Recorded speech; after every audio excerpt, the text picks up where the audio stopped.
Hello everyone, welcome back to our channel statistics by Poonam. तो आज हम कैलकुलस की सीरीज में एक नया लेक्चर करने वाले हैं जिसका नाम है अल्टरनेटिंग सीरीज। अब अल्टरनेटिंग सीरीज क्या है? ये एक इनफाइनाइट सीरीज है where the terms alternate in signs. जैसे आपने एक सीरीज देखी होगी कि आपके पास मोस्टली सीरीज आती है पॉजिटिव की या फिर आएगी नेगेटिव की। ओके, मतलब पॉजिटिव चल रहा है तो पॉजिटिव ही चलता जाएगा, नेगेटिव है तो नेगेटिव ही चलता जा रहा था। बट इस केस में क्या है, अल्टरनेटिव है। मतलब अगर बाई चांस स्टार्टिंग में प्लस है, फॉर एग्जाम्पल मेरे पास 1 है, देन उसके नेक्स्ट वाली क्या होगी, माइनस। बिकॉज अगर उसके आगे कोई साइन नहीं लगा है 1 के आगे, तो ऑब्वियसली आपको पता है कि उसके आगे कौन सा साइन होगा, पॉजिटिव साइन होगा। उसके बाद क्या होगा, negative. Then for example I have a equation 1/2, then I have a sign which is plus. तो यहाँ पे देख सकते हो प्लस माइनस प्लस, आगे वाला भी नेगेटिव होगा, then positive, then negative, then positive.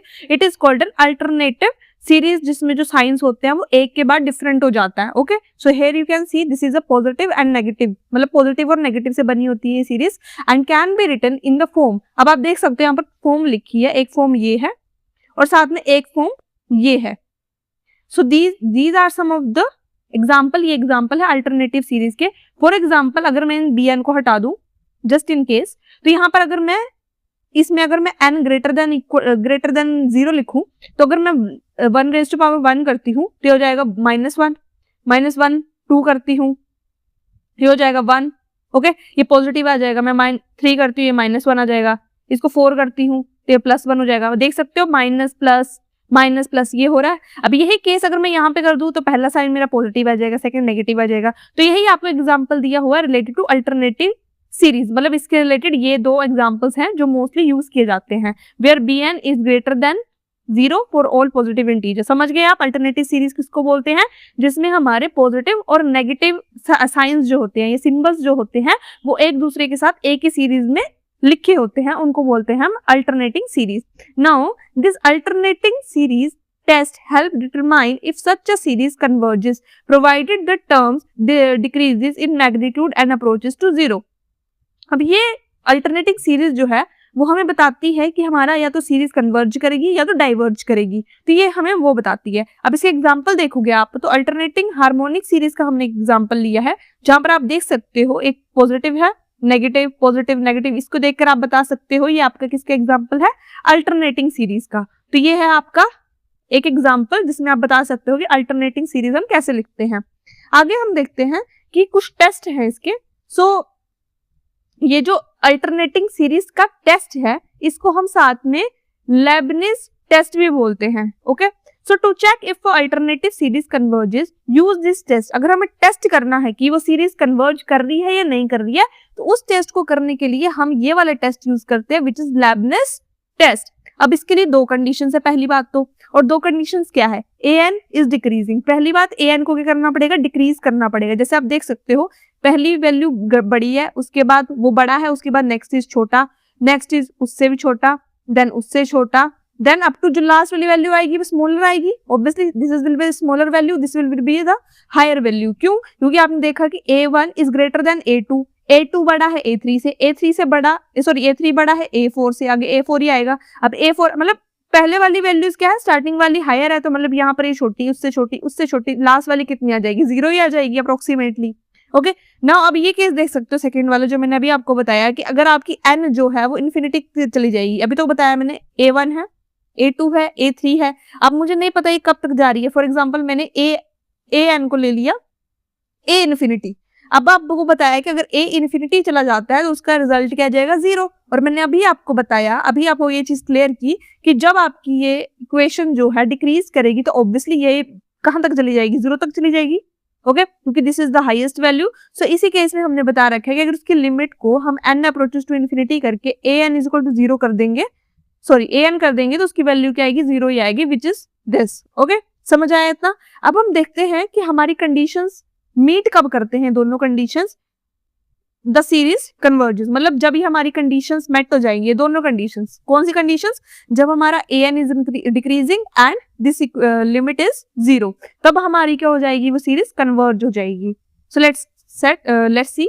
तो इसके लिए 2 टेस्ट है। पहला है कि कन्वर्जेंस प्रूव करने के लिए यही टेस्ट है, लेबनिज टेस्ट यूज करेंगे। और अगर डाइवर्जेंट प्रूव करना है तो उसके लिए क्या क्या चीजें हम देखेंगे कि क्या क्या चीज होती है।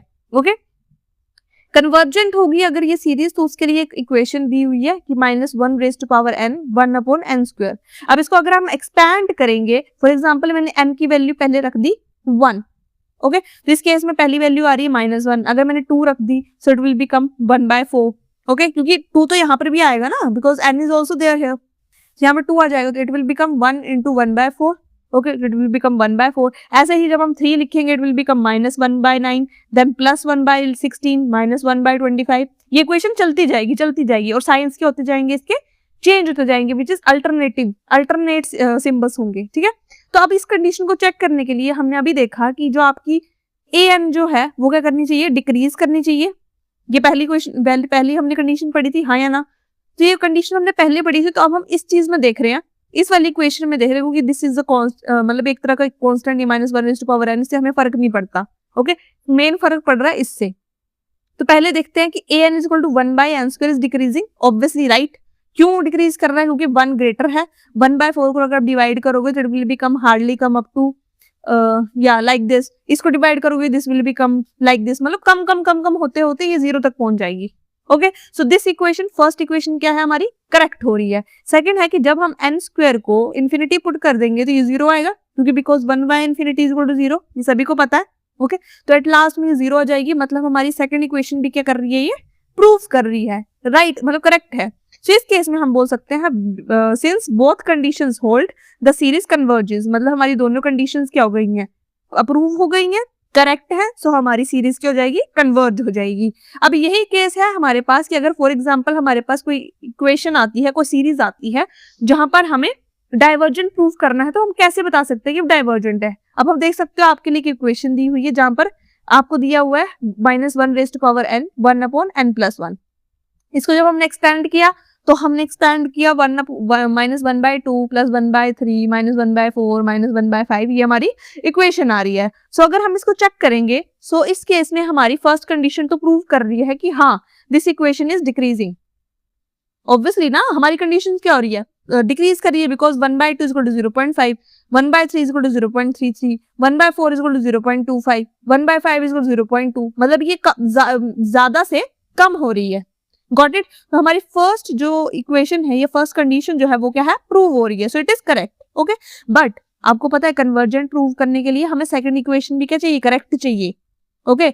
बट इस केस में अगर आप देखोगे कि हम जब हम limit n approaches to infinity 1/n+1 में लगाएंगे, तो इस इक्वेशन में अगर मैं लगाऊं तो इन्फिनिटी +1 क्या होगा, कुछ नहीं होगा, ओके। अगर फॉर एग्जाम्पल मैं ये भी कर देती हूँ 1/∞/1+1 को मैं अलग अलग कर देती हूँ, सो दैट कि मेरा रिजल्ट मैं 0 तक ले पाऊँ, मतलब मैं अपनी कोशिश करूंगी कि मैं अपना 0 आंसर लेके आऊं। तो इसके लिए मैंने क्या किया, 1/∞+1 को अलग अलग कर दिया। अब देखो, अब आप सोचोगे क्योंकि अगर मैं इनको प्लस फिर से एलसीएम लेके कर भी दूंगी, सो ओके 1+1 या ओके ओके हाँ ओके, बस वेट अ सेकंड, हाँ ये हो गई नहीं।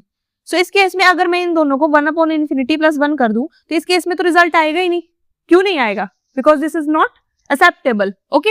तो इस केस में आपके पास 1/∞ होता तब तो आप कह देते कि आपका रिजल्ट क्या है, 0 है, बट आप देख सकते हो 1/∞+1 भी है। सो 1/∞+1 is not possible because it is not giving us answer equal to 0। अब ये आंसर हमें इक्वल टू 0 दे ही नहीं रहा है, तो हम कैसे बोल सकते हैं कि हमारी कंडीशन कन्वर्ज कर रही है, क्योंकि आपको पहले बताया गया था कि हमारी दोनों कंडीशंस क्या होनी चाहिए, अप्रूव होनी चाहिए। अगर एक भी गलत होगी तो दोनों मतलब वो हमारा सीरीज क्या है, कन्वर्जेंट नहीं है। तो इस केस में हमारी सेकेंड कंडीशन जो है वो फेल होती है, तो इसलिए हम इसको कहेंगे कि this series diverges, okay. I hope you got this कि मैंने पॉइंट क्या समझाने की कोशिश की है।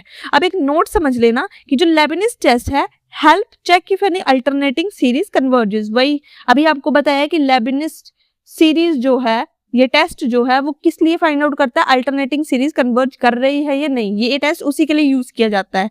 सो आई होप कि ये वाला टॉपिक आपको बहुत अच्छे से समझ आया हो, क्योंकि मैंने इसका हर एक स्टेप समझाया आपको क्लियरली।